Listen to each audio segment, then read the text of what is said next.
All right, so we've covered what is money. We've covered what is Bitcoin. And again, that was just an overview. In this section, we're going to go into kind of how it works more mechanically. And so I want to cover, once again, three main pieces. The first one is around public-private key cryptography, which is really a big part of what makes Bitcoin so secure. I'm going to cover the proof of work consensus mechanism, so essentially building consensus in a decentralized manner. And then lastly, we'll cover the anatomy of a Bitcoin transaction and kind of put the different pieces together. So in terms of public-private key cryptography, cryptography has been around for many, many decades. Cryptography is essentially how we might encode and decode information, so digital information, to protect it from being read by someone that we may not want to be able to kind of read. And so as it relates to Bitcoin, there are two main types of keys. So let's break them down. The private key, actually I'll do it in reverse. Public key is really like your bank account. It is something that can be known by the network. So let's say that you want to receive an incoming wire to your bank account. Of course, you would have to provide your bank account number. And so that's akin to your public key. It's essentially the address or the sort of destination that someone needs to send funds to if they wish to send you Bitcoin. The private key is akin then to your account password. And so, this is something that would not be known by anyone other than you yourself. And so how this actually works is when you get a Bitcoin wallet, and again, there's so many different ways to do that we'll cover in a later section. But let's say you get a wallet. One of the first things that happens is the creation of your private key. And this is typically done through just more or less a random number generator. There are different wallets that enable you, the user, to input what's called manual entropy or additional randomness on top of that. But essentially, it's a 256-bit string that is your, kind of private key. Now, I'll comment on that quickly because it's a really important point. 256 bits, that basically means 256 0 or 1s. And so the number of combinations that results in is more than the number of atoms in the known universe. I'll say that again.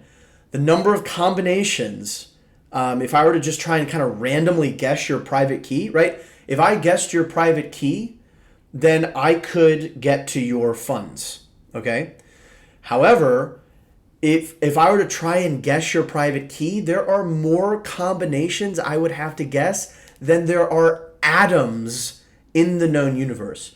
With the most sophisticated computers today, most sophisticated supercomputers today, it would take me trillions of years to try and guess your private key. So that's kind of the power of what we're talking about. And for every private key, you are then able to uniquely generate the public key. And this then comes into how transactions are signed to verify your ownership of Bitcoin. Basically what happens is that if I were to send you some Bitcoin, I have to sign that transaction. And so the way that kind of works is only the person with the private key can sign the transaction, but then it's very easy for anyone else to verify that the public key that's associated with this indeed came from that private key.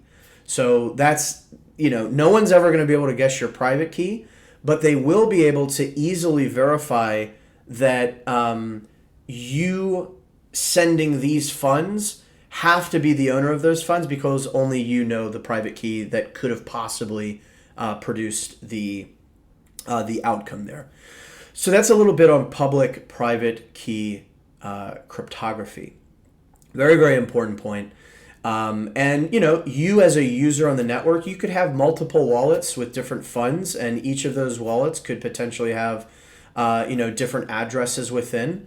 And so the way to think about it is your private key for your wallet uniquely generates a public key, and then that public key can have any number of addresses. So think of it maybe like an apartment building where your public key is like the apartment building, and then the different addresses would be the specific kind of units within that building. Now let's talk about proof of work. This is a super important topic that is so woefully misunderstood by mainstream media. Essentially, the narrative goes, oh my gosh, Bitcoin uses so much energy. It's so wasteful. It's like an entire country just to power this network. For those of you who have read my ebook, you'll know that it's like, well, yeah, you can't get something for nothing. Number one, Bitcoin's energy costs are minuscule compared to that of the traditional financial system. And like, what is it worth to get trust minimized, censorship resistant freedom, right? In our money. What is that worth? I think it's worth something. Anyway, putting that aside, proof of work is a mechanism through which we can achieve consensus in a decentralized system. Think of it. Right now, if you were to swipe your credit card, whether it's Visa, MasterCard, etc., right now it's those entities that are kind of maintaining the ledger. And so they're doing that in a centralized way. They're saying, okay, Ian has this balance on his card, and we're going to debit or credit it accordingly depending on what the transaction is. And they're centrally managing that. Now, all of a sudden, the Bitcoin ledger is decentralized all around the world. So how are we going to get all these participants to agree on a particular version of that ledger, which tells us who owns what and who has, transacted in what ways? Really hard problem. It's also akin to what's called the Byzantine general, problem. How do you essentially pass a message across what could be adversarial entities within the path that you're trying to pass this message across? How do you know that the validity and veracity of that message is going to be retained from the point at which you send it to the first general and the point at which it gets to the last general, right? It's a very, very tricky problem. And so Satoshi solved this by implementing what is called proof of work.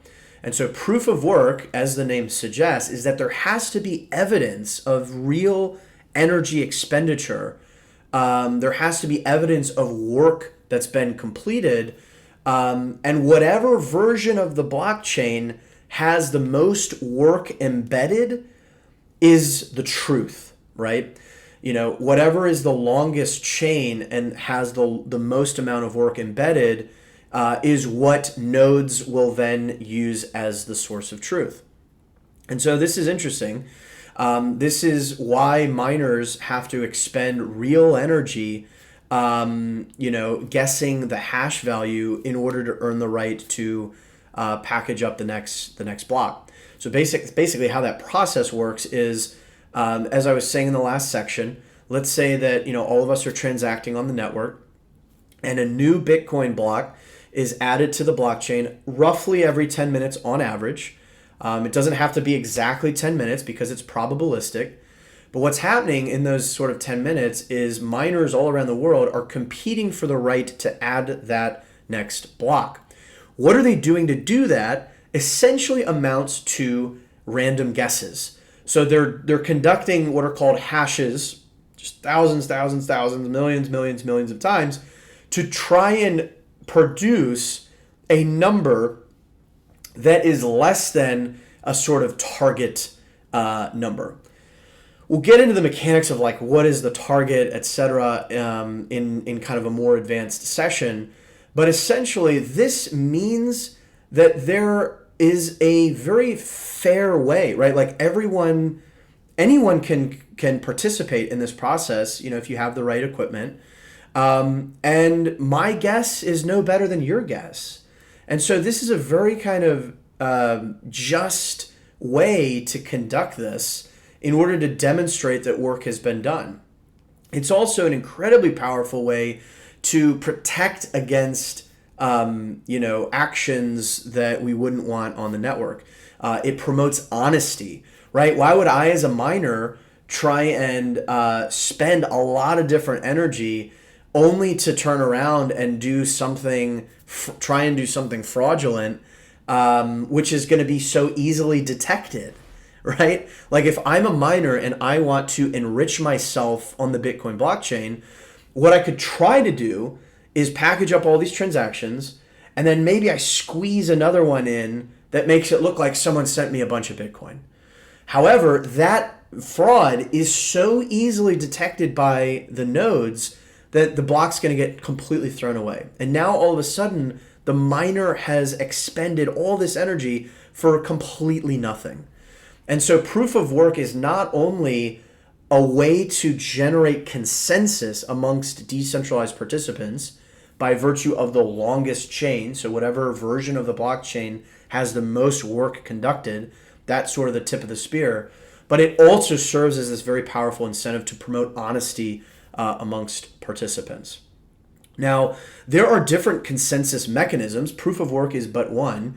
You will also hear very, commonly proof of stake. And this is receiving a lot of attention right now, given that Ethereum is moving from what was a proof of work system to a proof of stake.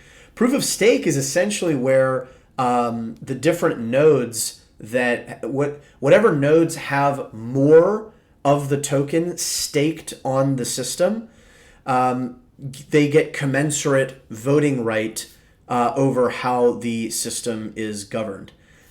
I mean, if you think of that on its face, it's what we have today, right? Proof of stake is essentially whoever has the most controls the network. I don't know about you, but that's not that's something that I want to get away from, not towards. And so you're seeing this whole narrative being spun around, well, proof of stake, it's so much better for the environment, blah, blah, blah, blah, blah, without recognizing the fact that proof of stake just kind of tosses us back into the fiat world where the very few can control the network and the protocol. And so proof of work is really the only truly fair way to demonstrate work and achieve consensus without turning control and voting weight over to those who happen to have the most of that particular token. So that's proof of work. Very, very important. I'm going to link some excellent articles in this section for some further reading because it really is a nuanced topic. So I'm only kind of skirting on the the surface here. But let's now finally talk about just the anatomy of a Bitcoin transaction, how it all comes together. And so essentially what happens is, as you can see in this diagram, let's say Nick opens his Bitcoin wallet. He's trying to send some Bitcoin to Rose. He can, using his wallet, if it's on his phone, he could scan a QR code, or he could simply input Rose's address. And he's going to specify, in most cases, the amount that he's sending, of course, as well as a fee. What's nice is you can be more or less aggressive. So if you're like, hey, I'm in a rush, I want to get this payment across as soon as possible, you can place emphasis and pay a higher fee. And that will incentivize a miner to pick that transaction up more quickly versus, hey, you know what, I'm really not in any rush. I'm gonna kind of lower the fees down, and whenever a miner picks it up, they pick it up. So you can have some control over that. Nick's going to sign that transaction using his private key and then propagate that transaction through the network by nodes. So his transaction is sent to at least one node.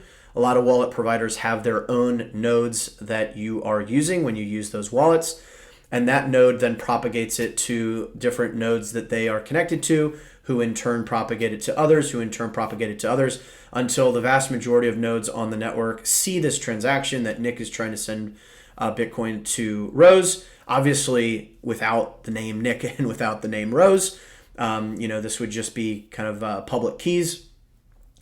And the nodes are able to see that Nick is the owner of this Bitcoin, given how he signed that transaction.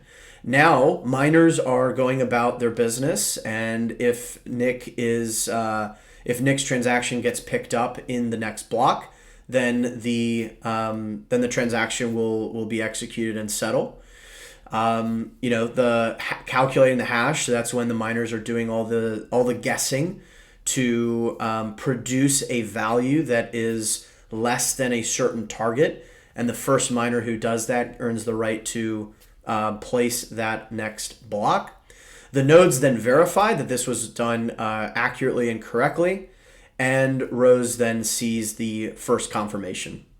And importantly, as new blocks then bury that transaction deeper and deeper in the blockchain, you get an ever more final settlement of that transaction, right? Think about a card payment today. You swipe that at a merchant. The merchant doesn't necessarily have that money. I could turn around and charge that back and claim it was a fraudulent transaction, claim that the merchant overcharged me, whatever number of things. And so this idea of settlement finality is really important. And in Bitcoin terms is essentially when, a sufficient number of blocks, typically around 4 or 5 or 6, has kind of buried your transaction deep enough in the blockchain to where it is like basically impossible for someone to undo all of that work. So there you have it. We've gone through public-private key cryptography. We've gone through proof of work, and we've gone through the kind of anatomy of a transaction. This entire section was pretty deep and will feel like a lot for some of you. And so don't stress if you're kind of like, oh my gosh, this is intended to be a bit of a fire hose of information. I've provided some additional links and videos down below, so check them out as you kind of have time to do so. But don't stress. Again, this is really intended to give a more thorough understanding of what's actually happening under the hood that you may not get if you're just kind of on Coinbase or whatever. I personally think it's important to kind of take the responsibility to know these things. But again, don't stress because this is all part of the journey. With all of that out of the way, we're going to switch gears and talk next about why Bitcoin is special. Like, why is it Bitcoin and none of these other crypto assets? So I'll see you in the next section.